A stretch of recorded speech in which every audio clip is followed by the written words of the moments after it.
Ave Maria, and welcome to the School of Mary.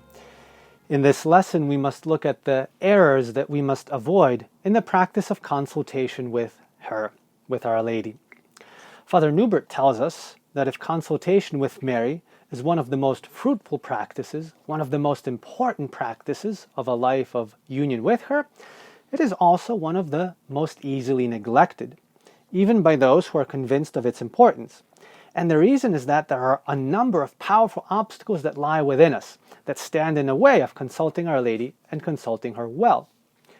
The first of these major obstacles is a spiritual sloth. This spiritual sloth is a horror of all personal work requiring effort, and we have seen in the previous lesson how consultation with Mary is that, an active effort, an active reflection which Our Lady guides, an active effort of discernment which Our Lady helps us with. She helps us to do the work without doing it all for us. Therefore, there's a temptation to run away from this effort and to seek anything else but the effort. For example, people will frequently prefer to say many vocal prayers than to stop for a second and reflect on their actions in the presence of Mary. Souls can give in to the temptation to read whole books of prophecy and questionable apparitions, questionable revelations made by Our Lady, rather than to submit for a second their own actions and reflect on them in the presence of Our Lady. Spiritual sloth is the first major obstacle. The next major obstacle to consultation with Mary is haste and mechanical routine. This is perhaps the most frequently occurring of the obstacles. This haste rushes us into actions by a sort of automatic force before we have submitted them to Mary.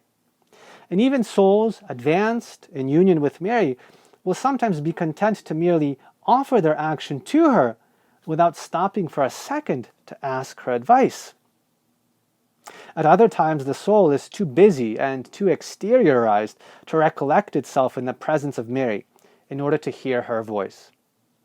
Haste, mechanical routine, inability to stop and reflect is the second major obstacle. The third is attachment. Attachment to some disordered tendency that is opposed to consultation with the Blessed Virgin. If we are afraid of Our Lady detaching us from what we are attached to, obviously consultation with her will not produce its fruit. If instead of putting ourselves into a state of holy indifference, we imagine that Mary approves what pleases us, and we do not consult her, or we consult her as only a matter of form, we are not really seeking her input. If we are too attached to our own will, so as to hear the will of Our Lady and to follow it, consultation with Mary will not work. Attachment, therefore, is the third of the major obstacles. The fourth is neglecting spiritual direction and or confession. Consultation with Mary is not a substitute for spiritual direction and certainly not a substitute for confession. Ongoing spiritual direction and frequent confession should never be neglected. Our Lady, like God, uses secondary causes. She uses our own reason. She makes us think and puts our thinking processes to work. But she also uses superiors, confessors, and spiritual directors. And in fact, consultation with Our Lady, far from taking the place of confession and spiritual direction, actually makes us better equipped to make good confessions and to get the most out of spiritual direction as well. The fourth obstacle, therefore, is to neglect these fundamental means of union with her, confession and spiritual direction.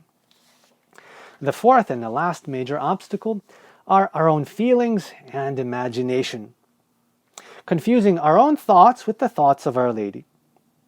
We must remember that consulting Our Lady means she will guide our moral reflection on the object of our actions, our intentions, and the circumstances.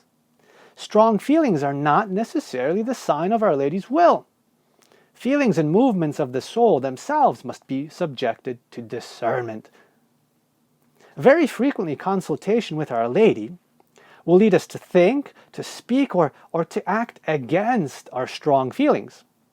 Against fear, for example, against anger, against depression, against lust, against gluttony, against so many of the passions that seek to impede our life of union with her.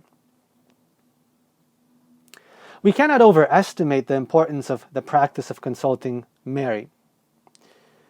This importance, however, cannot be truly understood except by those that have made a habit of this practice. Let's seek to make it a habit. Let's consult Our Lady about our actions and the manner of performing them, and let's seek to do it well, avoiding the major errors that might stand in the way. Ave Maria.